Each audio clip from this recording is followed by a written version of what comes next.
Assalamu alaikum. I am KM Istiak, student ID 200021220. Today I am going to do a video presentation on rectangular waveguide. So first let us come what is a rectangular waveguide. A rectangular waveguide is a hollow metallic structure that confines and directs electromagnetic waves used in applications like radar and satellite communications. Our journey will cover the definition and geometry of rectangular waveguide, transverse magnetic and transverse electric mode analysis, visualization of this mode to bring the concepts to life and key conclusions about their behavior. Now let us see the geometry of a rectangular waveguide. Here's the rectangular waveguide. A hollow rectangular metal tube designed to guide electromagnetic waves. The standard convention is that the width denoted as A m is greater than or equal to the height B. This geometry is critical because it determines how waves propagate inside. Think of it as a tunnel for microwaves, where the metallic walls enforce specific boundary conditions, ensuring waves bounce in an organized way. The dimensions A and B will play a big role in our analysis as they dictate the modes of propagation and cutoff frequency. Let's move on to understand how we analyze these waveguides. Rectangular waveguides are analyzed a bit like each axis while it is parallel plate waveguide. Let us understand this. A rectangular waveguide can be seen as a combination of two parallel plates waveguides.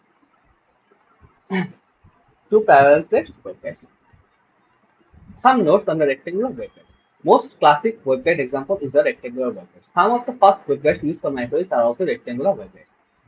In a transmission line, it is not a transmission line because it has only one conductor. Rectangular waveguide does not support a TEM mode and it exhibits a low frequency cutoff below which no waves will propagate.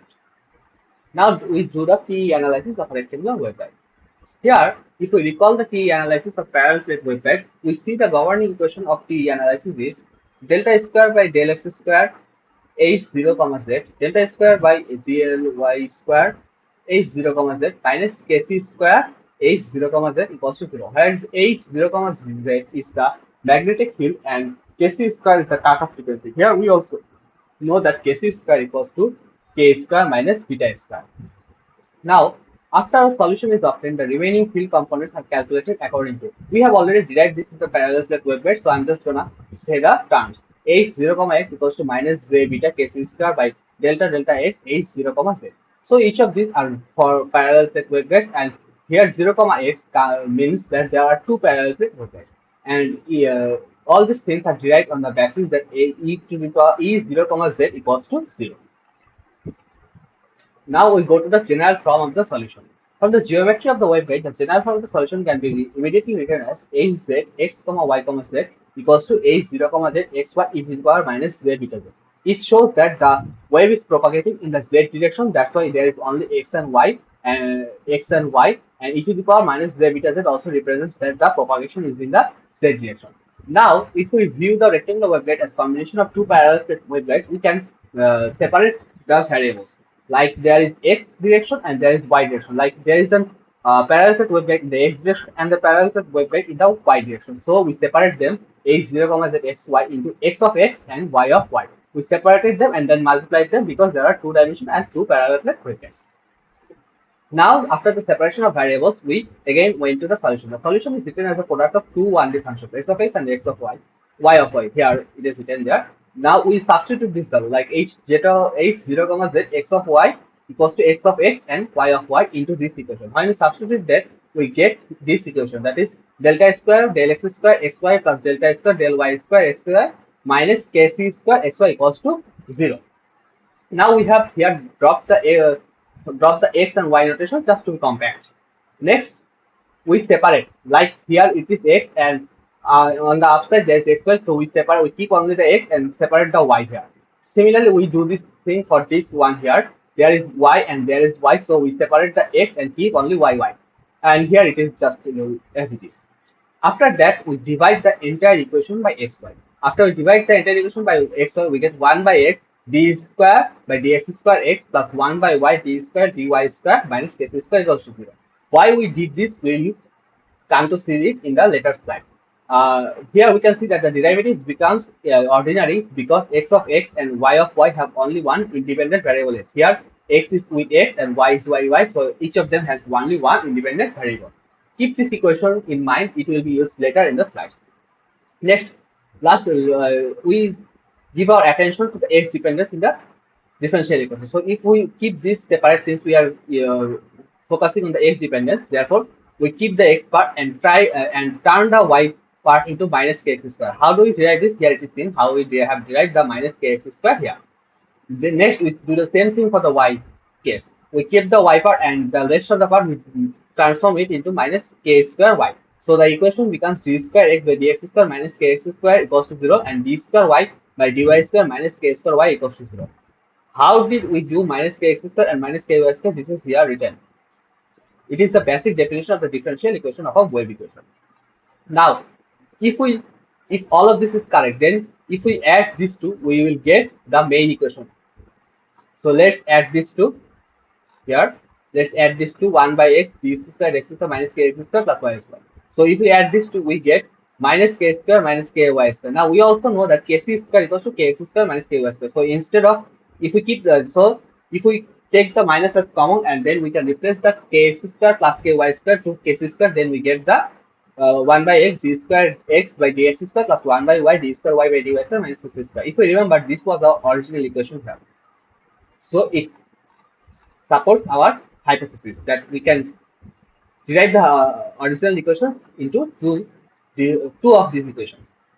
Now we will solve each of these equations individually. Here d square x by dx square minus kx square x equals to 0 and d square y by dy square minus ky square y equals to 0. We just separated the one equation into two equations and now we will solve them. If we solve this one, we will get a cos k of x plus b sin k of x. Why did we get this? We have already solved the parallel plate waveguide, so this is just a solution of the parallel plate waveguide in the x direction. Now the same case for the y, it is also a solution of the parallel plate waveguide in the y direction. After solving the parallel plate waveguide in the x direction and y direction, we remember again what we have hypothesis.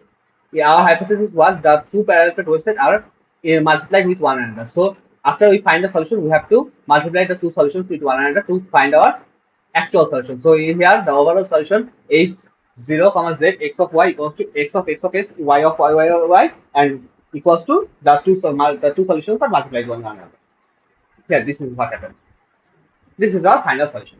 Now, in this solution, we have to apply the boundary condition. Now, let us first fix our boundary conditions. We know in parallel plate waveguide, the 0 part and the boundary part are always 0. So, first, if we take the parallel plate for the y case here, when y equals to 0, x comma 0, that is y here, y equals to 0.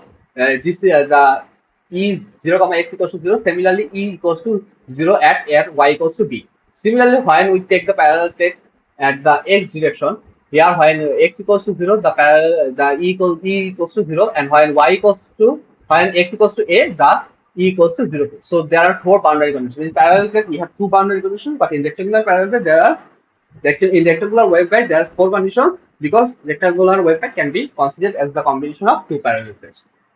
Now we'll use these four boundary conditions and derive the other equation.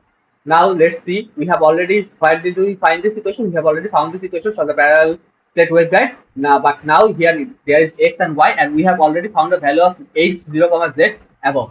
Here we have, if we go back into our slides, we'll find here we have found the value of x0, z. Now we will use that value of x0, z here, and then we will do the differentiation. In that way, we will find the value of x0, x and x0, y. After finding both of these values, we will apply boundary condition. What is the boundary condition? Let us see. For e0, x, the boundary conditions were 0 at y equals to 0 and 0 at y equals to b. So first we will put x equals to 0 boundary conditions for e0, y. Oh, sorry. Let us also see the boundary conditions for e0, y. For e0, y, the boundary conditions were x equals to 0, e equals to 0, and x equals to a, e equals to 0. So first we put x equals to 0, e equals to 0. We find that b equals to 0. Next we put x equals to a, e equals to 0. But here we found b equals to 0. We also put that value here. Then we also find that a equals to 0. Since a equals to 0, sine kx of a has to be 0. Then sine kx of a equals to 0. We can say sine m pi or kx of a equals to m pi, where m equals to 0, 1, 2. This is how we found found one solution of k of x, that is m pi by a. Here it is not written, but we can see that k of x can be written as m pi by a. Similarly, we will consider y equals to 0 boundary and we'll put 0 here. We'll solve everything. We'll find d equals to 0. Then putting that d equals to 0, y equals to b, and e of equals to 0, we'll also find that sine ky of b equals to 0 and ky of b equals to n pi, or we can write ky equals to n pi by b, where n equals to 0, 1, 0, 1, etc. Next, we have already found that b equals to 0. Here we have also found that d equals to 0, and we have also found that b equals to 0. If we put everything here, then the b and d term goes away and remains ac cos k of x, k of k y of y. Now we will turn, since x is constant, we can change it with another constant, which is k m of x, and it remains cos k of x and cos ky of y. We will put the value of k of x and ky of y. Here we can see that k of x is m pi by a. Where did we find it? Here. K of x equals to m pi, or you can write that k of x equals to m pi by a. So here we got k of x equals to m pi by a and ky equals to n pi by a from here. So we'll put these two in the main equations and we'll get a cos m pi x by a cos n pi y by b. So now this is our main solution of x 0, z.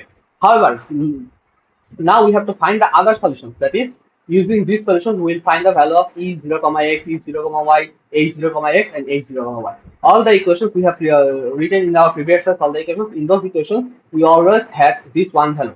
That is a 0, z. We'll put all a 0, z here, and after differentiation, we'll find all these values. This is not shown here, but we can do it. It's just a simple differentiation.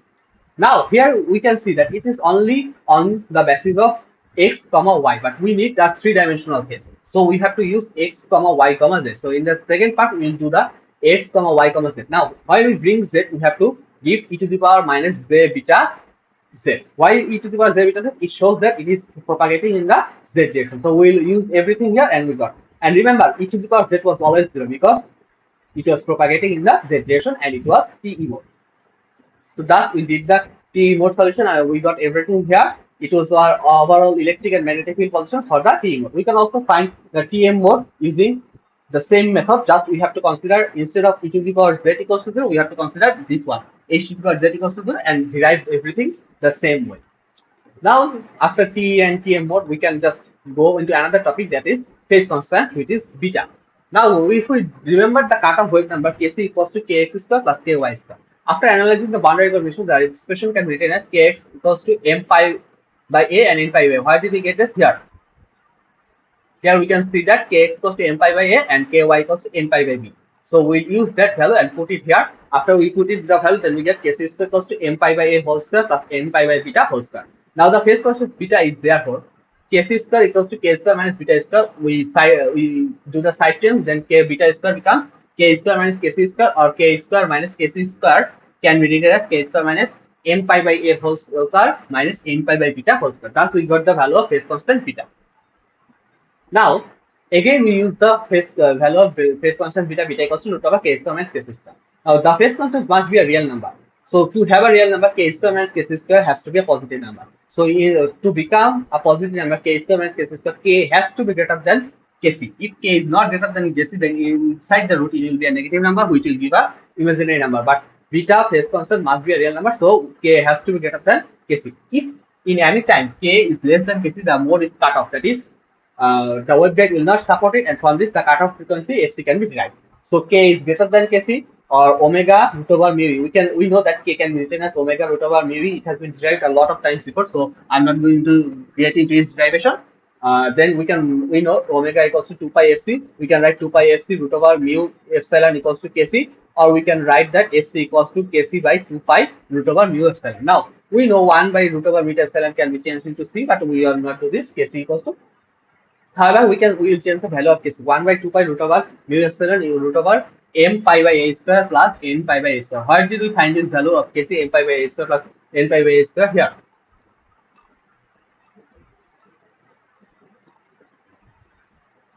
Somewhere here we found the value of kc equals to n pi by x square plus n pi by a square. Here is kc square equals to kc square. So why we find the value of kc square equals to n pi by a square plus n pi by beta square. So we put this value and we find the cutoff frequency. Our last topic is the characteristic entities. How do we find the characteristic entities? We know for T mode we have to divide E of x by h of y, then we'll get the characteristic impedance of T. So we put the value of entire value of E of x and entire value of h of y, and we do the calculation. Then we'll get omega mu by beta, or it can be written as k eta by beta. This is how we can determine the characteristic impedance. Thank you, everyone. This is my presentation for rectangular waveguide.